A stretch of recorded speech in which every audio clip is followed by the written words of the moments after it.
Assalamualaikum warahmatullahi wabarakatuh. Rahayu Rahayu Sagung Dumadi, para pecinta Tosan Aji Nusantara dimanapun berada.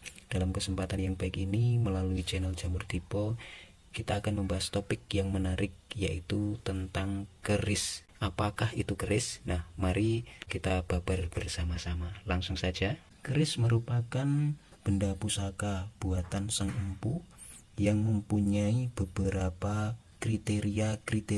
Saya sudah merangkum ada 4 kriteria bahwa suatu benda itu bisa disebut dengan keris. Kriteria yang pertama yaitu secara bentuk bisa berbentuk lurus ataupun leres, dan ada pula yang berbentuk luk. Dan wilah keris itu pun harus ada condong lelehnya. Kita tahu bahwasanya condong leleh itu ada 4, yaitu Suryo, Kartiko, Condro, dan Bantolo. Condong leleh Suryo yang artinya matahari itu merupakan condong leleh dengan posisi bilah yang tegak. Yang selanjutnya adalah condong leleh Kartiko yang artinya bintang.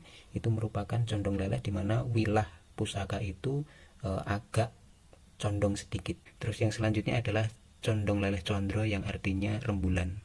Itu merupakan condong leleh di mana posisi bilah itu lebih miring daripada posisi condong leleh Kartiko.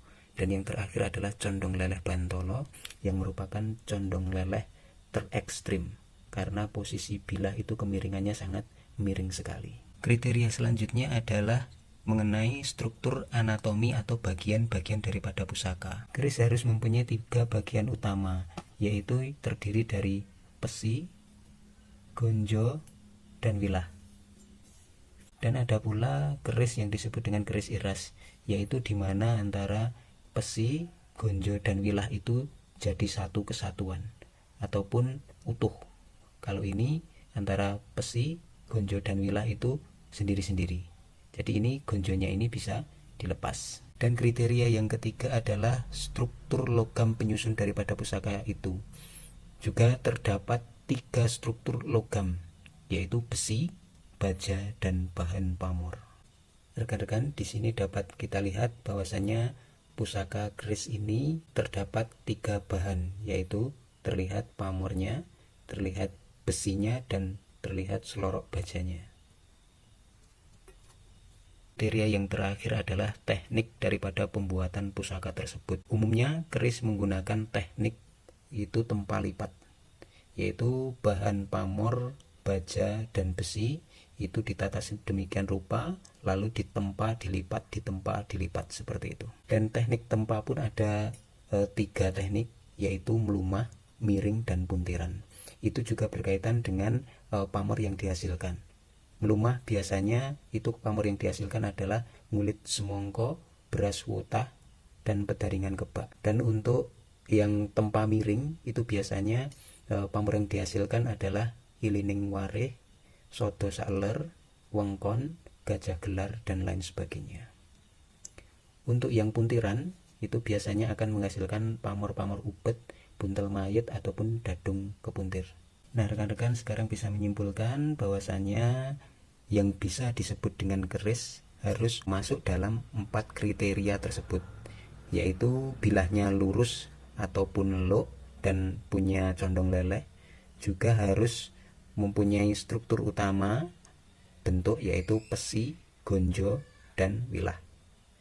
Terus struktur logam penyusun daripada pusaka tersebut harus ada 3, yaitu besi, baja, dan pamor sebagai motif daripada pusaka tersebut.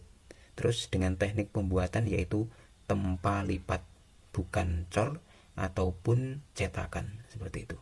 Sebagai contoh, ini adalah keris imitasi ataupun keris souvenir.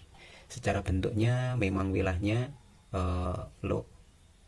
Terus secara struktur anatomi juga masuk, yaitu ada besi, ada gonjo, dan ada wilah. Nah, yang saya katakan tadi, yang iras itu seperti ini, jadi menyatu. Jadi satu bagian, tidak ada potongan.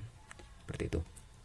Tetapi ini tidak bisa dikatakan sebagai keris karena secara struktur logam penyusunnya itu cuma terdiri dari 1 logam saja, yaitu kuningan.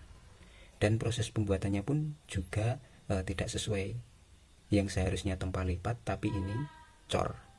Seperti itu. Jadi yang seperti ini ini tidak bisa dikatakan sebagai keris karena tidak memenuhi 4 kriteria tadi.